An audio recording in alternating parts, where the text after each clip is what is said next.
దేవునికి మహిమ కలుగునుగాక. మరొకసారి ప్రకటన గ్రంథ వర్తమానాలకు మిమ్మల్ని ప్రేమపూర్వకంగా ఆహ్వానిస్తూ ఉన్నాం. దేవుడు మనకు అనుగ్రహించిన మహాకృపను బట్టి ప్రకటన గ్రంథము 11వ అధ్యాయము 7వ వచనం వరదాకా మనం ధ్యానం చేశాం. ఈ దినాన 7వ వచనాన్ని మనం ధ్యానం చేద్దాం. ప్రతి ఒక్కరు కూడా ఈ ప్రకటన గ్రంథాన్ని వీక్షిస్తూ ఉన్నారు. వీక్షిస్తున్నటువంటి వారు అది వాక్యానుసారముగా ఉన్నదా లేదా అని ఒకటి గమనించండి.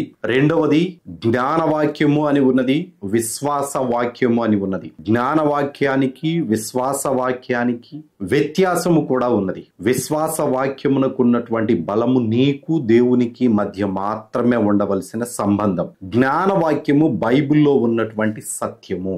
ఈ ప్రకటన గ్రంథం అనేటువంటిది ప్రవచనానుసారమైనటువంటి గ్రంథము. ఈ ప్రకటన గ్రంథము జరగబోయేటువంటి గ్రంథము. జరగబోయేటువంటి భవిష్యత్తును ఈ ప్రకటన గ్రంథంలో వ్రాసి దేవుడు మనకు అనుగ్రహించారు. ఈ ప్రకటన గ్రంథాన్ని మనం ధ్యానం చేసేటప్పుడు తప్పనిసరిగా ఆత్మ నడిపింపు కలిగి వాక్యమును చదివి ఆ రీతిగా ఉన్నదో లేదో తెలుసుకోవడం చాలా అవసరం. మంచిది. ఈ ప్రకటన గ్రంథము 11వ అధ్యాయము 7వ వచనాన్ని ధ్యానం చేసుకోబోయే ముందు ప్రార్థన చేసుకుని దేవుని యొక్క వాక్యాన్ని మనం ధ్యానించుకుందాం. ప్రేమ కలిగిన తండ్రి, మహిమ కలిగిన మా యేసు ప్రభువా, మీకు వందనాలు, స్తుతులు, స్తోత్రాలు చెల్లిస్తూ ఉన్నాం. ఘనమైన ప్రశస్తమైన మీ ఉన్నతమైనటువంటి నామములో మమ్మల్ని ఏర్పరుచుకొని మీ చిత్తానుసారంగా ఈ భూమి మీద బ్రతకడానికి మమ్మల్ని సరిదిద్దుతూ సరిచేస్తూ అయా ఇదిగో ప్రభా, మేము తెలిసి తెలియక చేసిన ప్రతి పొరపాటును, తప్పును, పాపమును క్షమించి మరలా తిరిగి నీ సన్నిధిలో కనబడడానికి, నీ పాదములు పట్టుకొని బ్రతిమలాడుకోవడానికి మీరు ఇచ్చిన భాగ్యానికై మీకు వందనాలు. శుద్ధ సువర్ణముగా మార్చడానికి అనేక పర్యాయాలు మీరు మమ్మల్ని సరిచేస్తూ వచ్చారు. కనికరపూర్ణుడా, విశ్వాసపు జీవితంలో స్థిరపడగలిగే శక్తిని అనుగ్రహించారు. సంపూర్ణమైనటువంటి ఆత్మ సంబంధమైన జీవితంలో జీవించడానికి రక్షణను మాకు ఇచ్చారు. నిత్యత్వము, నీతో పాటు ఉండేటువంటి నిత్య జీవాన్ని కూడా మీరు మాకు అనుగ్రహించారు. ప్రభువా, అంతము వరకు నమ్మకముగా ఉండి నీ వాక్యమును నాయన అనేకులకు ప్రకటించి మా జీవితాలలో అనుసరించి నడిచి నీ నామమును మహిమపరచగలిగేటువంటి కృపను మాకు అనుగ్రహించండి. నీ ఆత్మ చేత నింపి నడిపించండి. వీక్షిస్తున్న ప్రతి ఒక్కరికి సంపూర్ణమైన మారు మనసు రక్షణ అనుభవాన్ని దయచేయమని యేసయ్య పుణ్య నామమును అడిగి వేడుకొని ప్రార్థిస్తున్నాము తండ్రి, ఆమేన్. మంచిది. దేవుని వాక్యములో నుంచి ఈ 7వ వచనాన్ని చదువుతూ ఉన్నాను. వారు సాక్ష్యము చెబుట ముగింపగానే అగాధములో నుండి వచ్చు క్రూర మృగము వారితో యుద్ధము చేసి జయించి వారిని చంపును అని వ్రాయబడి ఉన్నది. ప్రకటన గ్రంథంలో ఇద్దరు సాక్షుల గురించి అనేక పర్యాయాలు మనం విన్నాం. ఈ ఇద్దరు సాక్షులు 2వ 3.5 సంవత్సరంలో ఉంటారు. 7వ ముద్ర కాలంలో ఉంటారు. అబద్ధ ప్రవక్త భూమి మీద ఉన్న కాలంలో ఉంటారు. ఈ 11వ అధ్యాయము 18 వచనాలు ఉన్నాయి. ఈ 18 వచనాలలో 1వ వచనము దగ్గర నుంచి 13వ వచనము వరకు కూడా వారి జీవితం అంతా కనబడుతూ ఉన్నది. అనగా 3.5 సంవత్సరాల ప్రయాణము ఈ 13 వచనాలలో కనబడుతూ ఉన్నది. అయితే ఈ ఇద్దరు సాక్షులు ముందు ఉన్నటువంటి 6 వచనాలలో యేసుక్రీస్తు 7వ ముద్రను విప్పదీసిన తరువాత భూమి మీద పరిశుద్ధాత్మ దేవుడు 2వ 3.5 సంవత్సరం ఆరంభంలో అనగా 7వ ముద్ర విప్పదీసిన కాలమున కంటే ముందుగా 6వ ముద్ర కాలంలో పరిశుద్ధాత్మ దేవుడు పరలోకమునకు వెళ్ళిపోయారు. వెళ్ళిపోయినటువంటి పరిశుద్ధాత్మ దేవుడు భూమి మీద ఉన్నటువంటి విశ్వాసులకు మాదిరిగాను వారికి దిక్సూచిగాను ఇద్దరు సాక్షులను ఉంచారు. అయితే ఆ కాలంలో భయంకరమైనటువంటి రాజ్య పరిపాలన మహమ్మదీయుల వలన నియంత అయినటువంటి వాడు వారిని ఒక సైన్యముగా సమకూర్చుకొని వారితో ప్రపంచ దేశాలను జయిస్తూ ఉగ్రవాద సమూహాలను ఉసిగొలుపుతూ వారిని ప్రేరేపిస్తూ వారికి బలాన్ని అనుగ్రహిస్తూ కావలసినటువంటి ఆర్థిక ఇబ్బందులను వాడు సరిదిద్దుతూ వాళ్ళకి ప్రోత్సాహకరముగా ఉండడం వలన ఉగ్రవాద సంస్థలన్నీ కూడా ఈ నియంత అయినటువంటి వానికి సపోర్టుగా నిలవబడినప్పుడు ఈ 7 సంవత్సరాల ఆరంభంలో ఇశ్రాయేలీలు మసీదును పడగొట్టి దేవాలయాన్ని, ఇశ్రాయేలీల దేవునికి 3వ దేవాలయాన్ని కట్టినటువంటి విధానాన్ని బట్టి ప్రతి మహమ్మదీయుల దేశస్థులందరూ కూడా ఈ ఇశ్రాయేలీయులకు వ్యతిరేకముగా యుద్ధాలు జరిగిస్తూ ఉన్నారు. అది ప్రస్తుతానికి మనం చూస్తూ ఉన్నాం. కానీ 7 సంవత్సరాల కాలంలో ఇశ్రాయేలీయులకు, క్రైస్తవులకు, ప్రపంచమంతటా ఉన్న క్రైస్తవులకు పరిశుద్ధాత్మ దేవుడు మొదటి 3.5 సంవత్సరముల్లో మాత్రమే ఉన్నాడు. రెండవ 3.5 సంవత్సరములో ఈ ఇద్దరు సాక్షులను దేవుడు అధికారమును అనుగ్రహించి వీరిని భూమి మీద ఉంచాడు.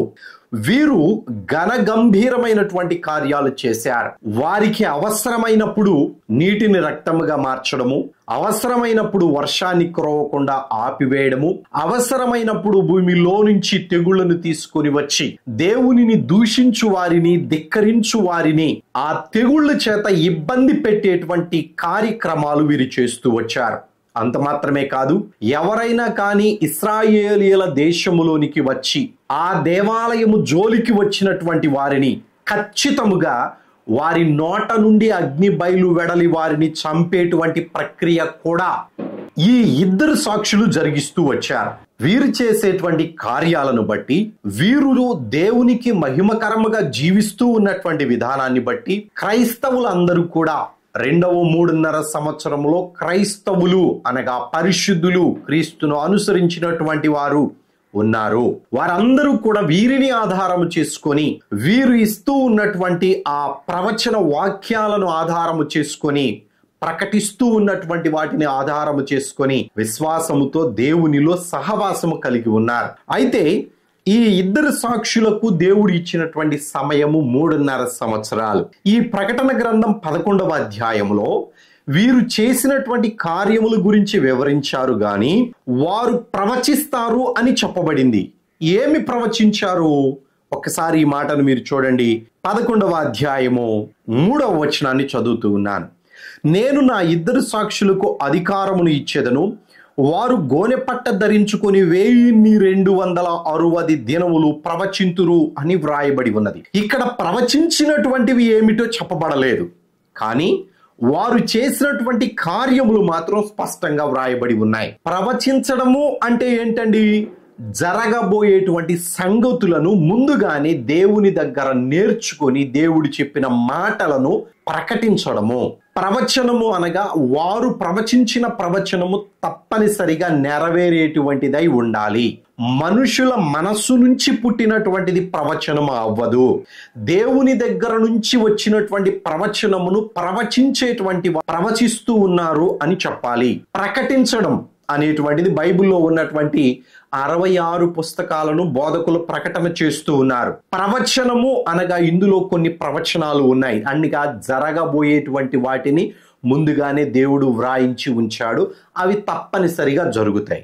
ఇప్పుడు యేసుక్రీస్తు ప్రకటన గ్రంథములో ఉన్నటువంటివి ప్రవచనానుసారమైనటువంటి వచనాలు అనేకాలు కనబడుతూ ఉన్నాయి మనకి. వీటిలో వీరు ప్రవచిస్తూ ఉన్నటువంటి ప్రవచనాలు ఏమిటి అని ఒకసారి మనం ఆలోచన చేయాలి. యేసుక్రీస్తు ప్రకటన గ్రంథంలో ఉన్న 22 అధ్యాయాలలో ఈ ప్రకృతి సంబంధమైనటువంటి ఈ భూమి, ఆకాశము, సూర్యుడు, చంద్రుడు, నక్షత్రాలు, మనుషులు సమస్తము కూడా దగ్ధమైపోయి 1000 సంవత్సరాల పరిపాలన తరువాత పంచభూతాలు వికటమైన వేండ్రముతో లయమైపోయి ఆత్మ సంబంధమైన లోకములోనికి భూమి మీద పుట్టిన ప్రతి మనిషి కూడా ప్రయాణించేటువంటి ఒక ప్రక్రియను దేవుడు ఏర్పాటు చేశాడు. అవి ఆత్మ సంబంధమైనటువంటి లోకాలు, నిత్యత్వము ఉండేటువంటి లోకాలు.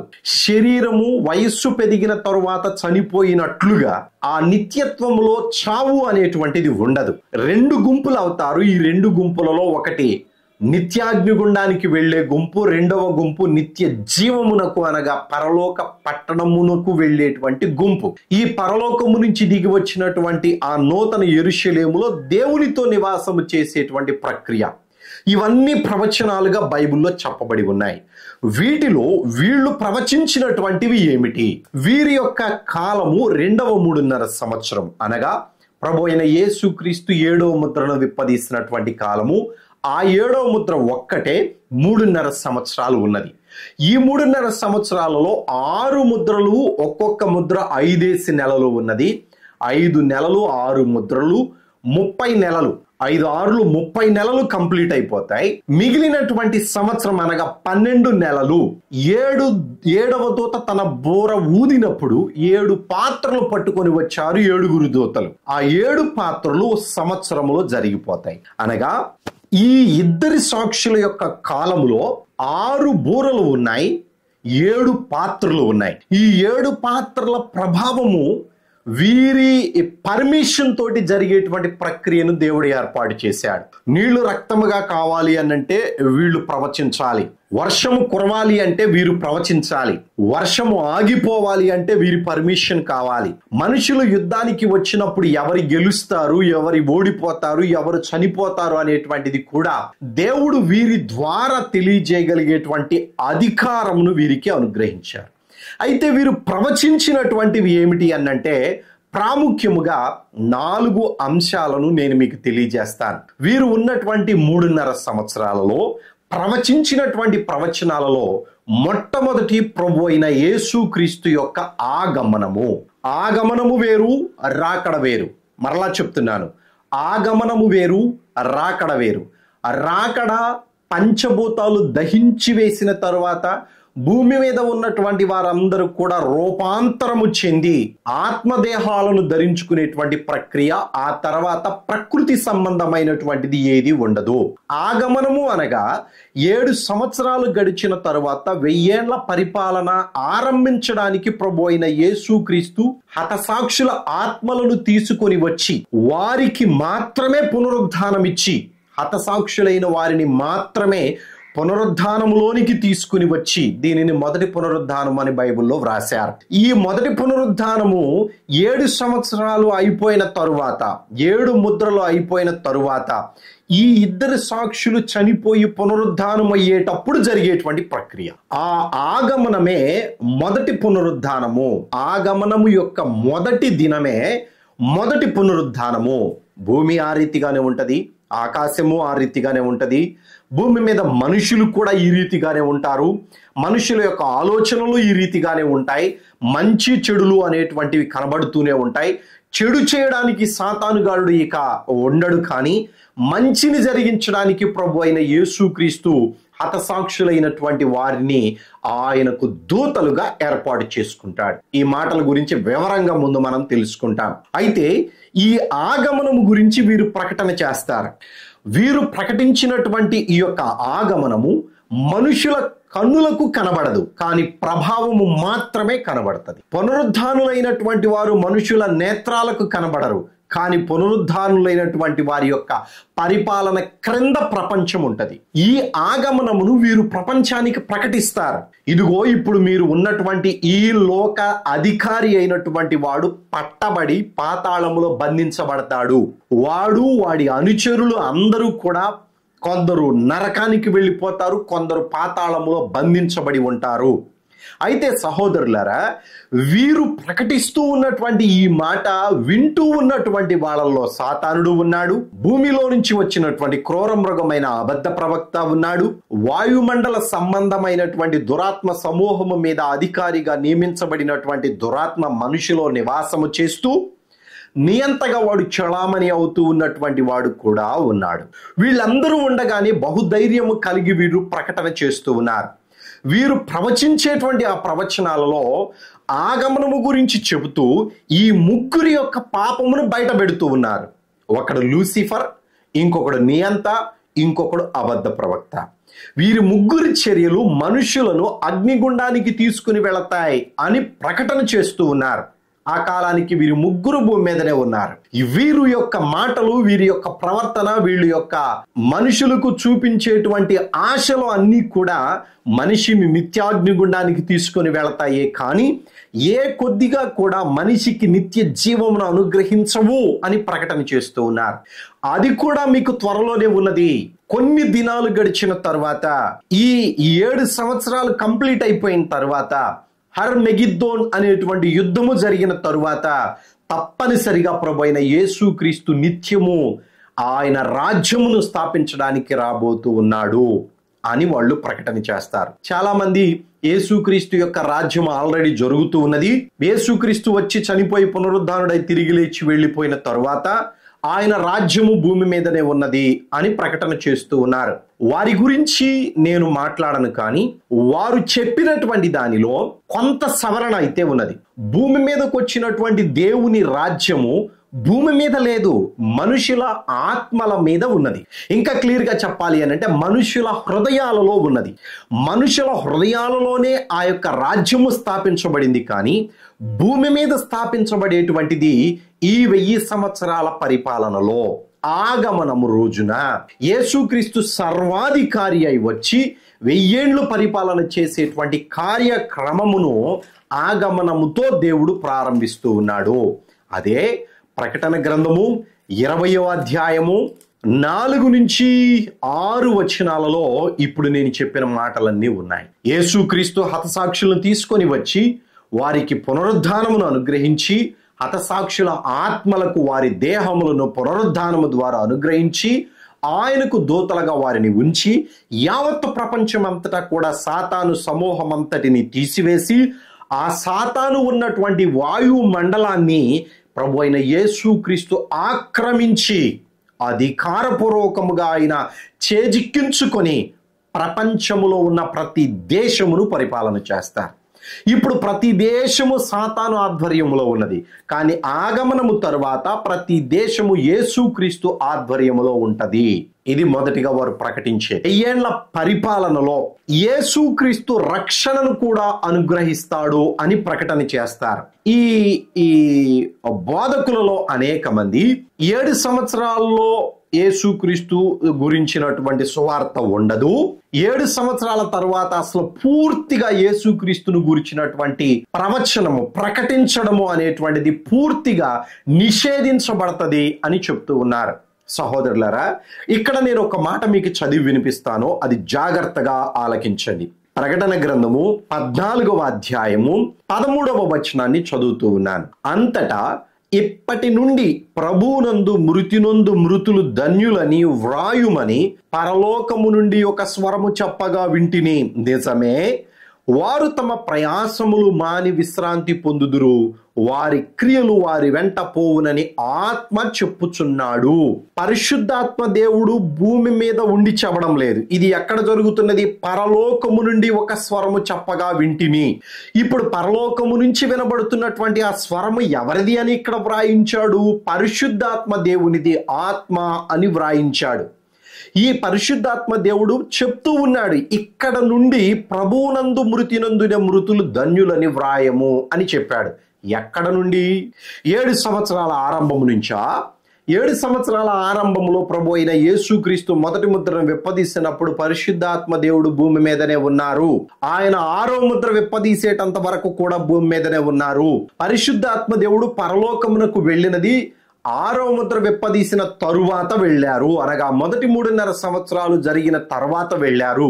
అక్కడికి వెళ్ళి చెప్తూ ఉన్నారు ఆయన ఈ మాట, ఇక నుండి ప్రభువునందు, ఇప్పటి నుండి ప్రభువునందు మృతినందు మృతులు ధన్యులు అని.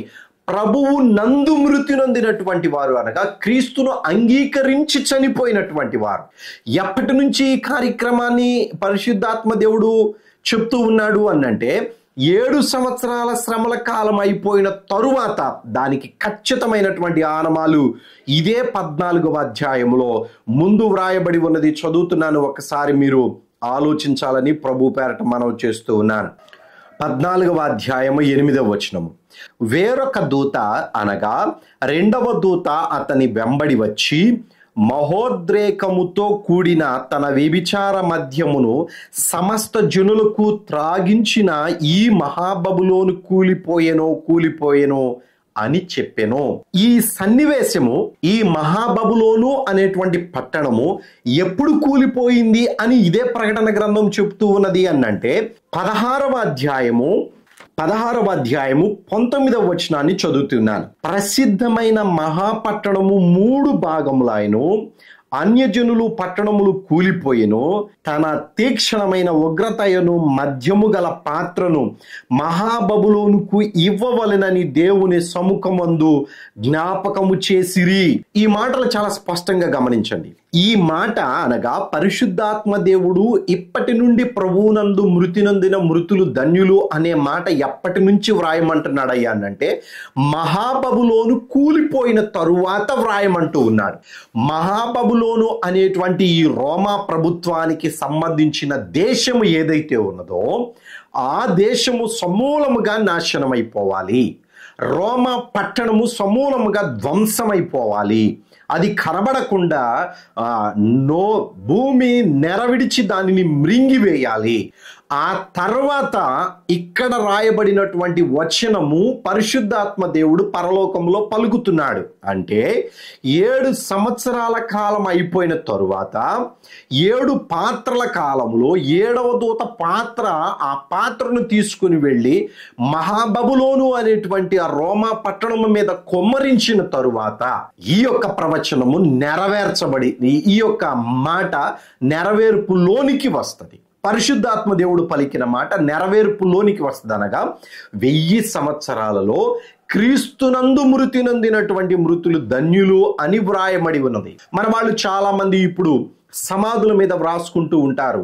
క్రీస్తునందు ప్రభువునందు మృతి నొందిన మృతులు ధన్యులు అని వ్రాసుకుంటూ వస్తారు. కానీ ఇది ఎప్పటి నుంచి నెరవేరుతుందయ్యా అంటే 1000 ఏళ్ల పరిపాలన ఆరంభము నుంచి నెరవేరుతుంది. అంటే 1000 సంవత్సరాలలో ఈ యొక్క పరిశుద్ధాత్మ దేవుని యొక్క మాటను బట్టి ప్రభువునందు మృతి నొందిన వారు అనగా క్రీస్తును అంగీకరించిన వారు అని అర్థము. క్రీస్తును అంగీకరించినటువంటి వారు అనంటే రక్షణ పొందినటువంటి వారు అని కదా, దేవుని స్వార్థ ప్రకటించబడుతుంది అని కదా, రక్షణ ఉన్నది అని అర్థమిస్తూ ఉన్నది కదా. మరి ఈ రక్షణ 1000 సంవత్సరాల పరిపాలనలోనూ ఉన్నది, 7 ముద్రల కాలములోనూ ఉన్నది. 1000 ఏళ్ల పరిపాలన అయిపోయిన తరువాత సాతానుడు విడిచిపెట్టబడినటువంటి కాలములో కూడా క్రీస్తునందు విశ్వాసం ఉంచినటువంటి వారికి రక్షణ అనేటువంటిది ఎక్కడా కూడా కొదువు కాలేదు. భూమి ఉన్నంత కాలము కూడా రక్షణ అనేటువంటిది ఉంటది. పంచభూతాలు మిక్కటమైన వేండ్రముతో లయమైపోయేటువంటి దినము వరకు కూడా భూమి మీద రక్షణ ఉంటది. రక్షణ అనేటువంటిది దేవుడు పరిమితి చేయలేదు. 7 సంవత్సరాల వరకు మాత్రమే అని చెప్పలేదు. 1000 సంవత్సరాల పరిపాలనలో ఈ రక్షణ ఉండదు అని చెప్పలేదు. చాలా జాగ్రత్తగా ఆలకించండి. సర్వ సృష్టికి సువార్త ప్రకటించబడిన తరువాత ఈ యొక్క చర్యలు ఈ ప్రకటన గ్రంథానికి సంబంధించినటువంటివి 7 సంవత్సరాలకు సంబంధించిన శ్రమల కాలం యొక్క సూచనలు జరుగుతాయి అని చెప్పారే కానీ సువార్త పూర్తిగా బ్లాక్ అయిపోతుంది, ముగించబడుతుంది, ఇక ఎక్కడ కూడా ప్రకటింపబడదు అనేటువంటి మాట ఎక్కడ బైబిల్లో లేదు. ఇక్కడ ఇంకొక మాట కూడా మనం జ్ఞాపకం చేసుకోవాలి. యేసుక్రీస్తు చిందించినటువంటి పవిత్రమైన రక్తము యొక్క విలువ, ఆయన మనకు అనుగ్రహించినటువంటి రక్షణ యొక్క ఘనమైన గంభీరమైనటువంటి ఆ విడుదల నిత్యత్వము ఉండేటువంటి విధముగా దేవుడు సిద్ధపరిచాడు. అంతేగాని పరిమితమైనటువంటి విధముగా కొంతకాలము ఉండేటువంటి విధముగా ఆ రక్షణను దేవుడు మనకు అనుగ్రహించలేదు. ఇక మూడవదిగా ఈ 2 సాక్షులు ప్రకటన చేసేటువంటిది ఏమిటంటే ఇశ్రాయేలీయుల దేశం కోసం ప్రకటన చేస్తారు. ఈ ఇశ్రాయేలీలు అనేటువంటి వారికి దేవుడు గొప్ప రాజ్యముగా ప్రపంచ దేశాలలో ఉన్నటువంటి రాజ్యములన్నిటిలో కూడా అగ్రరాజ్యముగా ఉండేటువంటి కృపను అనుగ్రహించాడు. ఈ మాట మనం బైబిల్లో వెతికినప్పుడు అక్కడక్కడ ఇశ్రాయేలీయులు మరలా తిరిగి మాకు రాజ్యమును అనుగ్రహిస్తారా అని చెప్పేసి ప్రార్థనలు చేశారు. ప్రభు అయిన యేసుక్రీస్తు శరీరధారిగా భూమి మీద ఉన్నప్పుడు కూడా శిష్యులు ఆయనను అడిగారు. అడిగినటువంటి మాట అపోస్తుల కార్యములు 1వ అధ్యాయము 6-7 వచనాల్లో ఈ రీతిగా వ్రాయబడి ఉన్నది. కాబట్టి వారు కూడి వచ్చి, ప్రభువా, ఈ కాలమందు ఇశ్రాయేలీయులకు రాజ్యమును మరలా అనుగ్రహించదవా అని ఆయనను అడుగగా ఆయన, కాలమును సమయమును తండ్రి తన స్వాధీనమందుంచుకొని ఉన్నాడు, వాటిని తెలుసుకొనుట మీ పని కాదు. ఇక్కడ జాగ్రత్తగా ఆలకించండి. యేసుక్రీస్తు ఇశ్రాయేలీయులకు రాజ్యమును ఇవ్వను అని చెప్పలేదు. కానీ దేవుడు రాజ్యమును ఇవ్వడు అని కూడా చెప్పలేదు. వారికి ఖచ్చితంగా రాజ్యమును అనుగ్రహిస్తారు అని మాత్రమే ఆ మాటల్లో అర్థమిస్తూ ఉన్నది. దేవుడు కాలమును ఆయన స్వాధీనములో ఉంచుకొని ఉన్నాడు. ఆ కాలము వచ్చినప్పుడు ఇశ్రాయేలీయులను సమకూరుస్తాడు. మరలా తిరిగి ఈ 7 సంవత్సరాల యొక్క యుద్ధ కాలము, ముద్రల కాలము, శ్రమల కాలము అయిపోయిన తరువాత మరలా తిరిగి ఇశ్రాయేలీలు యావత్తు ప్రపంచమంతటి కూడా 1000 సంవత్సరాలు వాళ్ళు అధికారమును చేపడతారు. వారిని ఆధారము చేసుకొని వారిని భూమి మీద అక్షర సంబంధముగా ఉంచి ఆత్మ సంబంధమైనటువంటి పరిపాలన ప్రభువైన యేసుక్రీస్తు వాయుమండలములో ఉండి చేస్తారు. ఇది 1000 ఏండ్లలో జరగబోయేటువంటి చర్యలు. ఈ ఇద్దరు సాక్షులు ప్రవచించినటువంటి ప్రవచనముల్లో మూడవదిగా ఇశ్రాయేలీయులను దేవుడు అగ్రరాజ్యముగా ఉంచుతాను అని కూడా వాళ్ళు ప్రకటన చేస్తారు. సహోదరులారా, ఈ 3 ప్రవచనాలలో ఇశ్రాయేలీయులను గూర్చినటువంటి ఆనమాలు మన కళ్ళ ముందు కనబడుతూనే ఉన్నది. యేసుక్రీస్తు చనిపోయి పునరుద్ధానుడై తిరిగి లేచి వెళ్ళిపోయిన తర్వాత 70 సంవత్సరాలకు చెదరిపోయినటువంటి యూదులను అంతకు ముందు అనగా షల్మనేషేరు కాలములో ఇశ్రాయేలీలు చెదరిపోయినటువంటి ఆ దేశమును మరలా రెండిటిని సమకూర్చి వారి తరతరాల తర్వాత వచ్చినటువంటి జనరేషన్ వారి యొక్క కుమారులను సమకూర్చి దేవుడు ఈ దినాన ఇశ్రాయేలీల దేశముగా ఏర్పరచి మన కన్నుల ముందు చూపిస్తూ ఉన్నాడు అని అంటే ఈ యొక్క ప్రవచనము, ఈ ఇద్దరు సాక్షులు ప్రవచించడము తప్పనిసరి అని మనము గమనించాలి. ఇక 4వదిగా మనం చెప్పాలి అనంటే వీరు ప్రవచించినటువంటి ప్రవచనాలలో నియంత అబద్ధ ప్రవక్త అనేటువంటి వాళ్ళిద్దరూ కూడా తప్పనిసరిగా వాళ్ళు బ్రతికి ఉండగానే అగ్నిగుండానికి వెళతారు అనే ప్రవచనము కూడా వాళ్ళు ప్రవచిస్తారు. వారి యొక్క కాలం ఎంతో కూడా వాళ్ళు చెప్తారు. వాళ్ళు ఏ రీతిగా చనిపోతారో కూడా ఆ ఇద్దరు సాక్షులు ప్రకటన చేస్తారు. ఈ యొక్క క్రూర మృగము అని పిలువబడుతున్నటువంటి వాళ్ళిద్దరూ భూమిలో నుంచి వచ్చిన క్రూర మృగము, సముద్రములో నుంచి వచ్చిన క్రూర మృగము ఏ రీతిగా భూమిని తలక్రిందులు చేయడానికి వాళ్ళు పాపం వైపు నడిపించడానికి ప్రపంచాన్ని ఏ రీతిగా పూనుకున్నారో ఇద్దరు సాక్షులు వాళ్లకు వ్యతిరేకముగా నీతిని ఆధారము చేసుకొని ప్రజలందరికీ కూడా సత్యమును తెలియజేస్తూ జరగబోయేటువంటి దానిని ప్రకటన చేస్తూ ఆ ఇద్దరి యొక్క ఆ నియంత అబద్ధ ప్రవక్త అయినటువంటి వారి యొక్క మరణమును కూడా ప్రకటన చేస్తారు. వారికి అధికమైనటువంటి కోపము, అధికమైనటువంటి ఆవేశము తప్పనిసరిగా వస్తాయి. ప్రపంచమంతటా కూడా అప్పుడు వాళ్ళు ఏకచక్రాధిపత్యముగా ఏలాలి అనే ఉద్దేశముతోటి నియంత ఈ అబద్ధ ప్రవక్త ఇద్దరు కలిసి పాపమును ప్రపంచం అంతటా విస్తరింపజేస్తూ ఉంటారు. సాతాను సామ్రాజ్యమును వాళ్ళు పురికొల్పుకొని ఆ సాతానుడు వీళ్ళకి అధికారమును అనుగ్రహించిన తరువాత ఆ అధికారమును ఆధారము చేసుకొని నియంత ప్రపంచమును ఏలేటువంటి ఉద్దేశములో తల మునిగి మొనకలవుతూ ఉన్నటువంటి కాలములో ఈ ఇద్దరు సాక్షులు వాళ్లకు ముళ్ళుగా కనబడుతూ ఉంటారు. ప్రపంచమంతటా వీరు ప్రకటన చేసేటువంటిది వీళ్ళ గురించి కూడా చెప్తూ ఉంటారు. నిత్యత్వం గురించి కూడా చెప్తారు. ఇద్దరు సాక్షుల గురించి ప్రకటన చేస్తారు. 1000 ఏండ్ల పరిపాలన గురించి చెప్తారు. ఆగమనము గురించి చెప్తారు. 2వ రాకడ గురించి కూడా ప్రకటన చేస్తారు. ఈ 2వ రాకడ 1000 సంవత్సరాల తరువాత మాత్రమే. ఈ రెండిటికి అర్థము కానటువంటి విధముగా ఈ ప్రకటన గ్రంథాన్ని చదివేవాళ్ళు, బోధించేవాళ్ళు చాలా కొద్ది మంది తప్పుగా అర్థం చేసుకుంటున్నారు. ఆగమనమును రాకడను రెండిటిని కలిపేస్తూ ఉన్నారు. ఆగమనము వేరు, రాకడ వేరు. దాని గురించి ముందు మనం ధ్యానం చేస్తాం. అయితే వీరు ప్రవచించినటువంటి ఈ ప్రవచనాలలో ఇద్దరి సాక్షుల యొక్క ప్రవచనములు ప్రపంచాన్ని నివ్వెరకపోయేటువంటి విధముగా చేస్తుంది. వారిని మాత్రమే కాదు, ఈ యొక్క క్రూర మృగములైనటువంటి వారి ఇద్దరిని కూడా, అబద్ధ ప్రవక్తను నియంతను కూడా ఆలోచనలో పడవేసేటువంటి విధముగా వాళ్ళ యొక్క ప్రవచనాలు ఉంటాయి. రైట్, మంచిది. ఇప్పుడు వీరు ప్రవచించినటువంటి దినాలు ఎన్ని? 3.5 సంవత్సరాలు, 42 నెలలు. వీరి కాలము వీళ్ళకు తెలుసు. ఈ కాలం అయిపోయిన తర్వాత దేవుడు మరలా మమ్మలను మరణము ద్వారా తన దగ్గరకు చేర్చుకుంటారు అనేటువంటి సంగతి కూడా ఈ ఇద్దరు సాక్షులకు తెలుసు. అయితే వాళ్ళ కాలము సమీపిస్తూ ఉన్నదనేటువంటి సంగతి తెలిసిన తరువాత ఇక్కడ 7వ వచనంలో 2వ భాగాన్ని చదువుతున్నాను. వారు సాక్ష్యము చెప్పుట ముగించగానే వారి సమయం అయిపోయింది. ఇక వాళ్ళు భూమి మీద ఉండేటువంటిది 3.5 రోజులు మాత్రమే. ఈ 3.5 రోజులు కూడా వాళ్ళు ప్రాణాలతో ఉండరు. వాళ్ళ శవములు మాత్రమే, వాళ్ళ యొక్క దేహాలు మాత్రమే ఆ యెరూషలేము వీధులలో పడవేయబడేటువంటి స్థితి వీళ్ళు ముందుగానే తెలుసుకొని, ఇక్కడ చూడండి చాలా స్పష్టంగా వ్రాశారు 7వ వచనంలో, అగాధములో నుండి వచ్చినటువంటి క్రూర మృగము వారితో యుద్ధము చేస్తాడు. ఇక్కడ చాలా జాగ్రత్తగా ఆలకించాలి. 42 నెలలు ప్రకటన చేసినటువంటి ఈ ఇద్దరి సాక్షులు ఈ 42 నెలల్లో ఎప్పుడూ కూడా అబద్ధ ప్రవక్తను కానీ నియంత్రణ కానీ వాళ్ళు ఫేస్ చేసి ఉండలేదు. ఎందుకనంటే ఆ అవకాశము వాళ్ళకి రాకుండా దేవుడే చేస్తాడు. వీరి దగ్గరకు వచ్చినటువంటి వాళ్ళందరూ కూడా సైన్యమే. ఆ సైన్యమును ఈ ఇద్దరు సాక్షులు వాళ్ళ నోట నుండి వచ్చినటువంటి అగ్ని ద్వారా వాళ్ళని సంహరించి వేస్తూ ఉన్నారు. ఆలయమును, పరిశుద్ధ స్థలమును, అతి పరిశుద్ధ స్థలము మాత్రమే మిగిలి ఉన్నటువంటి ఆ ఆలయమును, ఇక ఆ స్థలము కూడా మహమ్మదీయులు ఆక్రమించుకోకుండా ఉండులాగున ఈ ఇద్దరు సాక్షులు ఆ దేవాలయాన్ని కాల్చుకుంటూ ఉండవలసినటువంటి పరిస్థితి ఏర్పడింది. ఎందుకంటే అప్పటికే ఆవరణము మహమ్మదీయుల యొక్క ఆధ్వర్యంలోనికి, అన్యుల యొక్క ఆధ్వర్యంలోనికి వెళ్ళిపోయింది. ఇక మిగిలి ఉన్నటువంటిది పరిశుద్ధ స్థలము, అతి పరిశుద్ధ స్థలము మాత్రమే ఐక్యరాజ్య సమితి ఇశ్రాయేలీయులకు ఇచ్చినటువంటి స్థలము.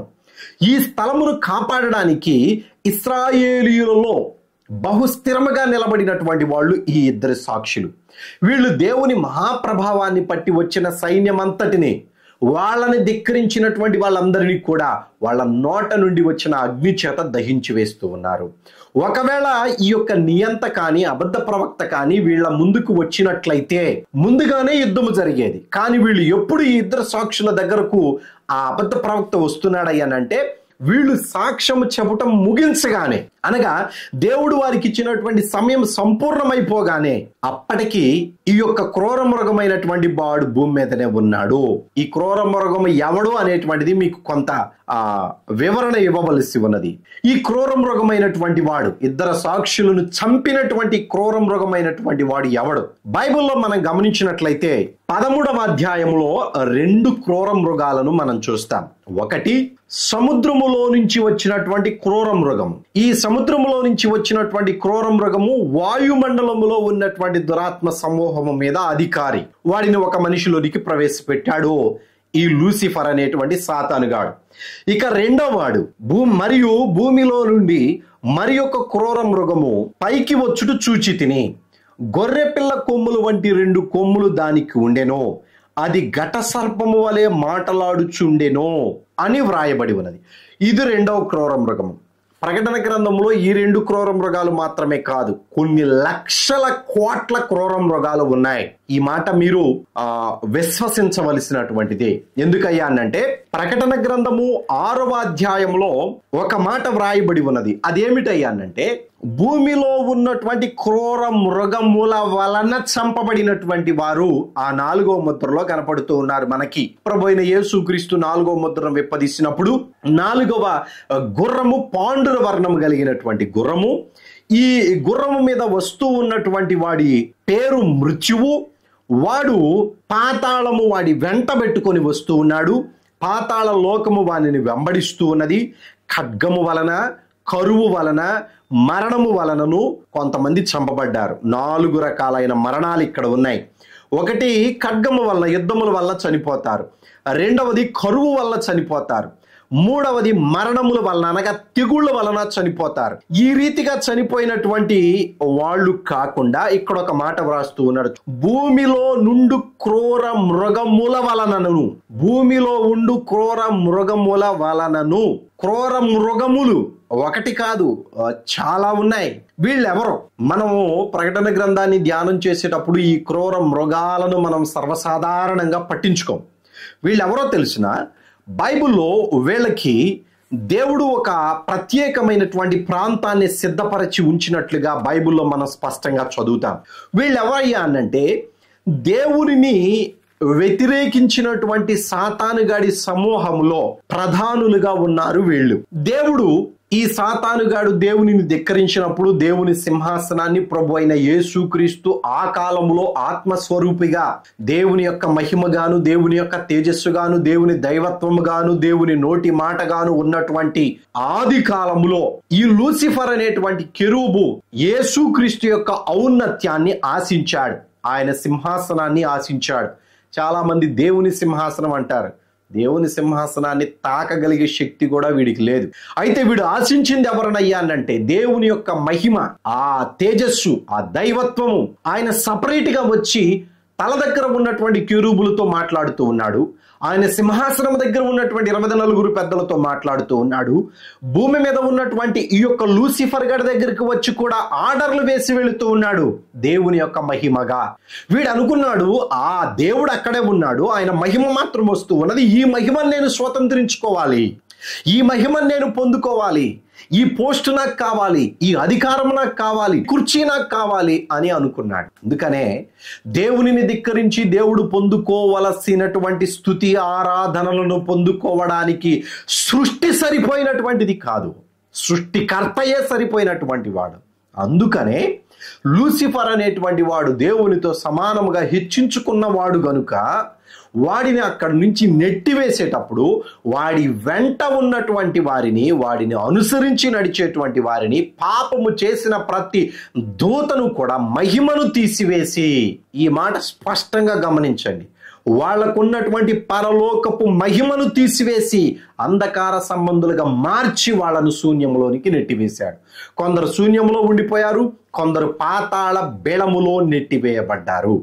పాతాళ బెళములో నెట్టివేయబడినటువంటి వాళ్ళు ఎవరో పేతురు రాసినటువంటి పత్రికలో వ్రాయబడి ఉన్నది. 2వ అధ్యాయము 4వ వచనాన్ని చదువుతున్నాను.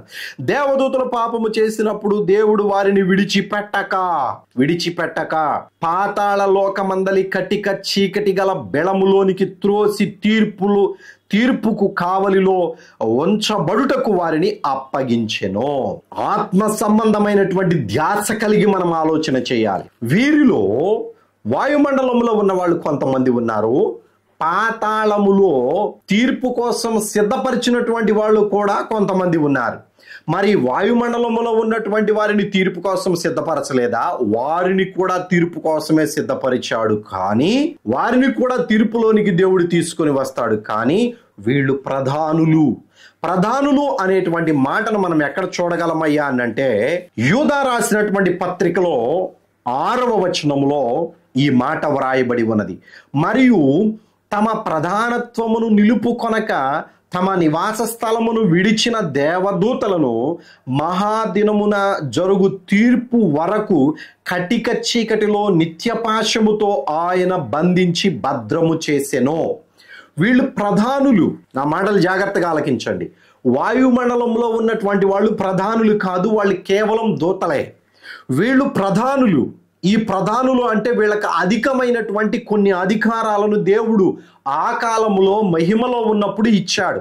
వారికి ఉన్నటువంటి ఆ యొక్క ఆలోచనను బట్టి, బలాన్ని బట్టి దేవుడు మహిమనే తీసివేశాడు. కానీ ఆ ప్రధానత్వములో దేవుని దగ్గర నుంచి పొందుకున్నటువంటి ఆలోచన ప్రభావము వారిలోనే ఉండిపోయింది. మహిమ లేదు వారికి, చీకటి సంబంధులుగానే మార్చబడ్డారు. కానీ కొంత బలము ఉండిపోయింది వారిలో. ఆ బలము వలన క్రూరమైనటువంటి ఆలోచనలు చేసి క్రూరముగా మనుషులను చంపి క్రూరముగా దేవునికి మనుషులను వ్యతిరేకముగా ఆలోచింపజేయగలిగేటువంటి శక్తి ఈ ప్రధానులలో ఉన్నది. అందుకనే వాయుమండలంలో ఉన్నటువంటి వాళ్ళు కూడా క్రూరమైనటువంటి వాళ్లే. కానీ వీళ్ళను బంధించి ఉంచడానికి గల కారణం ఏమిటయ్యానంటే వీళ్ళు వాయుమండలంలో ఉన్నటువంటి వాళ్ళ కంటే కూడా ప్రమాదకరమైనటువంటి వాళ్ళు. ప్రధానులు వీళ్ళు, అధికమైనటువంటి బలము కలిగినటువంటి వారు. అందుకనే వీళ్ళని దేవుడు పాతాళ బెళములో, కటిక చీకటి కలిగినటువంటి బెళములో బంధించి ఉంచారు. ఆ బంధించబడినటువంటి వారందరూ కూడా క్రూరమైనటువంటి మృగములుగా పోల్చబడ్డారు. నా మాటలు అర్థమవుతాయి అని భావిస్తూ ఉన్నాను. క్రూర మృగములుగా పోల్చబడ్డారు. అదే ప్రకటన గ్రంథము 6వ అధ్యాయంలో ప్రభు అయిన యేసుక్రీస్తు ఈ రీతిగా యోహాను గారి ద్వారా మనకు వ్రాయించాడు. భూమిలో ఉన్నటువంటి క్రూర మృగముల వలలను, క్రూర మృగములు అనేటువంటి వాళ్ళు కొంతమంది ఉన్నారు. ఆ క్రూర మృగముల వలనను అనేక మంది చనిపోయారు. ఆ 4వ ముద్రను విప్పదీసినప్పుడు వారిలో ఒకడు బయటికి వచ్చాడు. వాడే అబద్ధ ప్రవక్త. ఈ అబద్ధ ప్రవక్త వచ్చి మంచిగా మనుషులందరికీ కూడా చాలా సౌమ్యుడిగా, సాత్వికుడిగా కనబడుతూ ఉన్నటువంటి ఒక మనిషిలో ఈ యొక్క భూమిలో నుంచి వచ్చినటువంటి దురాత్మ, క్రూరమైనటువంటి మనసు కలిగినటువంటి వాడై ఆ వ్యక్తిలో నివాసము చేయడానికి అవకాశము దొరికింది. సాతానుడు ఎప్పుడు మనుషుల్లో నివాసము చేయడు, వాడి అనుచరులైనటువంటి దూతలు మాత్రమే చేస్తారు. ఎందుకనంటే గతంలో కూడా మీకు చెప్పాను, దూతలందరూ కూడా మనుషులు లాగానే దేవుడు పరలోకంలో మనకంటే ముందుగానే చేసుకున్నాడు. దూతలందరూ కూడా మనుషుల్లాగానే ఉన్నారు. దీని గురించి ఇంకా ఎక్స్ప్లెనేషన్ కావాలంటే ఒక్క మెసేజ్ మీరు పెట్టండి, ఖచ్చితంగా లైవ్ లో మీకు ఈ విషయాలన్నీ తెలియజేయడానికి నేను సిద్ధంగా ఉన్నాను. అయితే ఇక్కడ ఉన్నటువంటి ఈ యొక్క క్రూర మృగమైనటువంటి వాడు ఆ సౌమ్యుడిగా సాత్వికుడిగా కనబడుతూ ఉన్నటువంటి ఆ ప్రవక్తలోనికి జొరబడి, మహమ్మదీయులు ప్రవక్తగా అంగీకరించినటువంటి వ్యక్తిలో జొరబడి వాడి యొక్క బలమును వాడి యొక్క అధికారమును ప్రపంచమంతటా చూసేటువంటి విధముగా ఘట సర్పము ఏ రీతిగా అయితే మాట్లాడుతుందో ఆ రీతిగా మాట్లాడగలిగేటువంటి నోరు యొక్క అబద్ధ ప్రవక్తకు ఉన్నది. సముద్రములో నుంచి వచ్చినటువంటి క్రూర మృగము అనగా వాయుమండలంలో ఉన్నటువంటి దురాత్మ వచ్చి మనిషిలో నివాసము చేస్తూ ఉన్నాడు. ఆ మనిషి ప్రపంచాన్ని ఏలాలి అనేటువంటి ఆశ కలిగినటువంటి వాడు కొన్ని అద్భుతాలు మనుషుల ముందు చేస్తాడు. అట్టి అద్భుతాలను కూడా ఈ యొక్క మృగమైనటువంటి భూమిలో నుంచి వచ్చినటువంటి క్రూర మృగమైనటువంటి వాడు చేస్తాడు. వీడు చూడటానికి ఎట్లా ఉంటాడు? మనుషులందరినీ కూడా చాలా ప్రేమతోటి సాత్వికముతోటి పలకరిస్తూ ఉన్నటువంటి వాడిగానే ఉంటాడు. కానీ వీడి యొక్క ఆలోచన తలంపులు అన్నీ కూడా కేవలం మనుషులను పాతాళానికి తీసుకొని వెళ్ళడానికే, అగ్నిగుండానికి ఈడ్చుకొని వెళ్ళడానికే. ఇప్పుడు ఈ క్రూర మృగమైనటువంటి వాడు ఏం చేస్తాడయ్యానంటే 3.5 సంవత్సరాలు ఈ ఇద్దరు సాక్షులు ప్రవచించినటువంటి ప్రవచనాలను విని వీళ్ళతో మాట్లాడడానికి యెరూషలేము వస్తాడు. యెరూషలేము రావడానికి వీడికి అవకాశం ఉంది. ఎందుకంటే అప్పటికే ఆ యెరూషలేములో ఉన్నటువంటి దేవాలయమును 2 భాగాలుగా చేశారు. ఒక భాగమేమో మహమ్మదీయులకు ఇవ్వబడింది, ఇంకొక భాగమేమో ఇశ్రాయేలీలకు ఇవ్వబడింది. వాడు అక్కడకు వచ్చిన తరువాత ఈ ఇద్దరు సాక్షుల యొక్క ప్రవచనాలను విని మా గురించి మీరు ప్రవచిస్తున్నటువంటి ప్రవచనాలు ఏమిటి అని ఏదో సాత్వికంగా తెలుసుకోవడానికి వచ్చినటువంటి వాడిగా వచ్చి వారిని చంపివేయడానికి ఒక పన్నాగాన్ని ప్లాన్ చేసుకొని ఒక ప్లాన్ మీద వాడు వచ్చి వారితో యుద్ధము చేస్తాడు, వారిని చంపివేస్తాడు. అయితే వారిని చంపివేసి వీధుల్లో పడేస్తాడండి. యెరూషలేము వీధుల్లో పడేస్తాడు. చంపివేస్తాడు అనే మాట మాత్రము నేను ఏదో చులకనగా చెప్తున్నాను, కానీ ఆ చంపివేసేటువంటి దానిని బైబిల్లో ఏమని వ్రాసారయ్యా అంటే ప్రకటన గ్రంథము 11వ అధ్యాయం 7వ వచనం చివరి మాటలో వారితో యుద్ధము చేసి జయించి వారిని చంపును. యుద్ధము చేయడము, యుద్ధము అనేటువంటి మాటను ఇక్కడ ప్రస్తావనకు తీసుకొచ్చారు. కాబట్టి ఏమిటి యుద్ధము అని మనం ఆలోచన చేస్తే ఇద్దరి సాక్షులు చనిపోయేటువంటి కాలానికి జరుగుతూ ఉన్నటువంటి యుద్ధము హర్మెగిద్దోన్ యుద్ధము. ఈ హర్మెగిద్దోన్ అనేటువంటి యుద్ధము బైబిల్లో ఒక్క చోట మాత్రమే ఆ పేరు వాడారు, హర్మెగిద్దోన్ అనేటువంటి యుద్ధం. నిజానికి ఇది ఒక పాళెము, యుద్ధము చేసుకునేటువంటి ఒక యుద్ధ భూమి. ఈ యుద్ధ భూమి ఎక్కడ ఉన్నదయ్యా అనంటే కర్మేల్ పర్వతం ఉన్నది, తెలుసు కదా, ఇశ్రాయేలీల దేశంలో. ఒక పక్కన కర్మేల్ పర్వతం ఉంటది, ఇంకొక పక్కనేమో గిల్బోవా అనేటువంటి పర్వతం ఉంటది. ఈ 2 పర్వతాలు గలిలయ అనేటువంటి ప్రాంతాలకు పైన అటు ఇటుగా ఉన్నటువంటి ప్రాంతాలు. ఒకటేమో గిల్బోవా పర్వతము, అది ఒక పక్కన ఉంటది, ఇంకొక పక్కనేమో కర్మేల్ పర్వతం అనేటువంటిది ఉంటది. ఈ కర్మేల్ పర్వతానికి గిల్బోవా పర్వతానికి మధ్య అనేకమైనటువంటి గ్రామాలు ఉన్నాయి. ఈ గ్రామాలలో యుద్ధము చేయడానికి ఇశ్రాయేలీయులు ఒక ప్రాంతాన్ని సిద్ధపాటు చేశారు. ఎప్పుడు జరిగినా కానీ యుద్ధాలు అక్కడే జరుగుతాయి. ఇంకా కొంతమంది రాజులు అక్కడే యుద్ధాలు చేశారు. ఈ యుద్ధ ప్రాంగణాన్ని హర్మెగిద్దోన్ అనేటువంటి పదముతో ప్రకటన గ్రంథంలో పిలిచారు. అయితే ఈ ప్రకటన గ్రంథంలో పిలువబడినటువంటి ఈ పేరు యుద్ధమునకు పెట్టబడినటువంటి పేరుగా కూడా వ్రాయబడి ఉన్నది, హర్మెగిద్దోని యుద్ధము అని. ఇప్పుడు ఈ యుద్ధములో దరిదాపుగా 6వ పాత్ర 7వ పాత్ర జరిగేటువంటి కాలములో ఈ యుద్ధము భూమి మీద ఉన్నది. ఈ యుద్ధము జరిగేది ఎవరెవరికి? ఇశ్రాయేలీయులకు, మహమ్మదీయుల దేశాలన్నిటికీ. మహమ్మదీయుల దేశాలన్నిటినీ కూడా పోగు చేసుకొని వస్తాడు నియంత అయినటువంటి వాడు. పోగు చేసుకొని ఎక్కడి నుంచి వస్తాడు, ఎటు నుంచి వస్తాడయ్యా అని అంటే, యూఫ్రటీస్ అనేటువంటి నది మీద 6వ దూత తన పాత్రను కుమ్మరించినప్పుడు ఆ నది పూర్తిగా ఎండిపోతుంది. ఎందుకనంటే ఆ రాజులు రావడానికి, ఇశ్రాయేలీల దేశము దగ్గరకు రావడానికి ఆ నది అంతా కూడా ఎండిపోతుంది. అంత మాత్రమే కాదు, నియంత నోట నుండి, అబద్ధ ప్రవక్త నోట నుండి, సాతానుడు నోట నుండి 3 అపవిత్రమైనటువంటి కప్పలు బయటికి వెళతాయి. అవి దురాత్మలే. ఆ దురాత్మల బయటికి వెళ్ళి మహమ్మదీయుల దేశాలన్నిటినీ కూడా ఇశ్రాయేలీలు చేసినటువంటి పనిని దృష్టిలో పెట్టుకొని అసలు ఇశ్రాయేలీల దేశమే లేకుండా చేయాలి అని చెప్పేసి ఆ దేశంలో ఉన్న సైన్యం అంతా కూడా సమకూర్చుకొని వచ్చినటువంటి ప్రాంతము హర్మెగిద్దోన్ అనేటువంటి ప్రాంతము. ఆ యుద్ధము పేరు కూడా హర్మెగిద్దోన్ అనేటువంటి యుద్ధమే. ఈ యుద్ధంలో ఇశ్రాయేలీల దేశములో యేసుక్రీస్తు ఏ ప్రాంతంలోనైతే సంచారము చేశారో, ఏదైతే యెరూషలేము పట్టణం ఉన్నదో, ఎక్కడైతే దేవుని మందిరము ఉన్నదో, ఆ మందిరము ఉన్నటువంటి ప్రాంతంలోనే ఈ 2 సాక్షులు ఉన్నారు.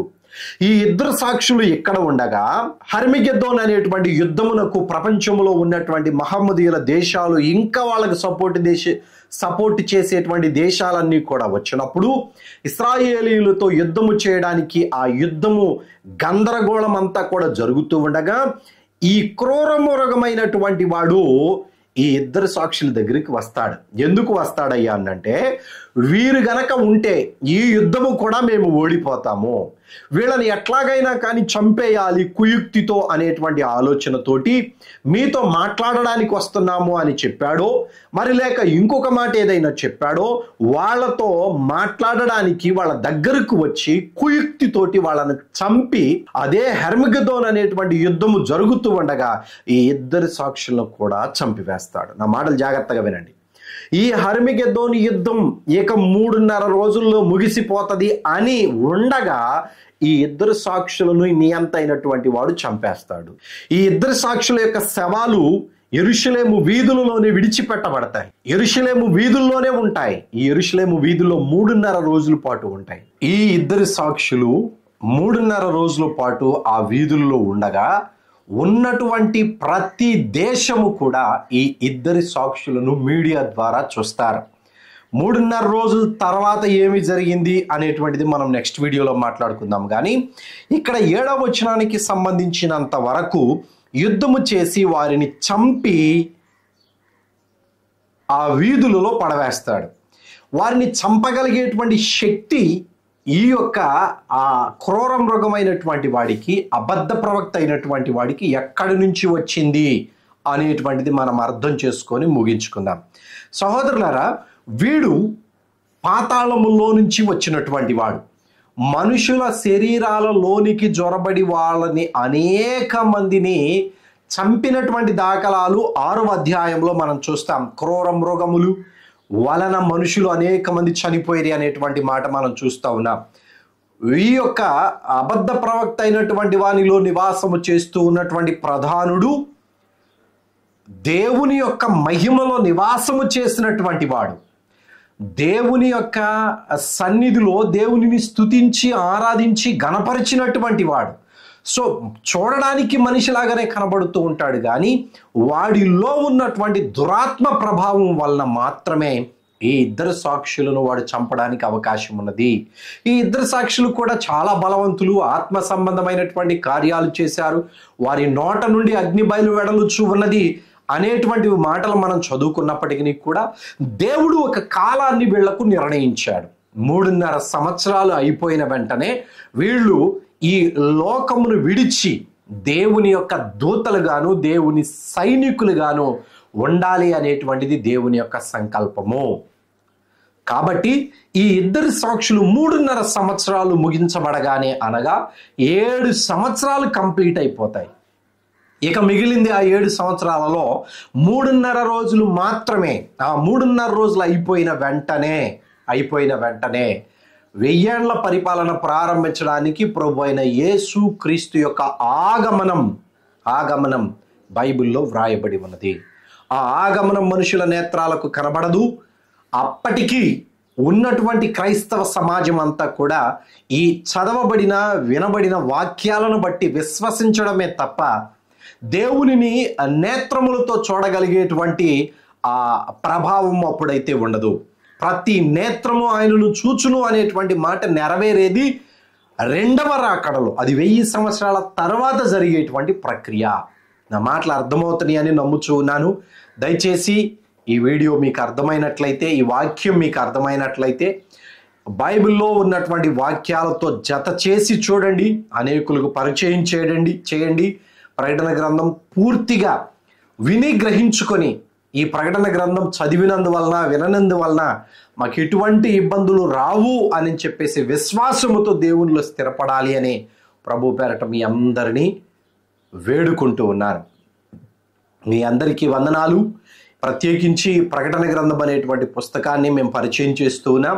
ఈ పుస్తకము ప్రకటన గ్రంథంలో ఉన్నటువంటి హెడ్లైన్స్ వరకు మాత్రమే, అనగా ఒక ఏ రీతిగా చదవాలి, ఏ రీతిగా ఈ ప్రకటన గ్రంథంలో ఉన్న 22 అధ్యాయాలు ఉన్నవి అనేటువంటి దానిని వివరించడానికి మాత్రమే ఈ పుస్తకం మీకు పరిచయం చేస్తూ ఉన్నాం. దీనిని ఉచితంగా మేము ఇస్తూ ఉన్నాం కనుక కావలసినటువంటి వారు మీ అడ్రస్ని వాట్సాప్లో పంపించండి. ఈ నెంబర్కు మీకు ఉచితంగానే పోస్టర్లో మేము పంపిస్తాం. దేవుని కృప మీకు, మీ కుటుంబాలకు తోడైనగాక. వందనాలు. సెలవు తీసుకుంటాం.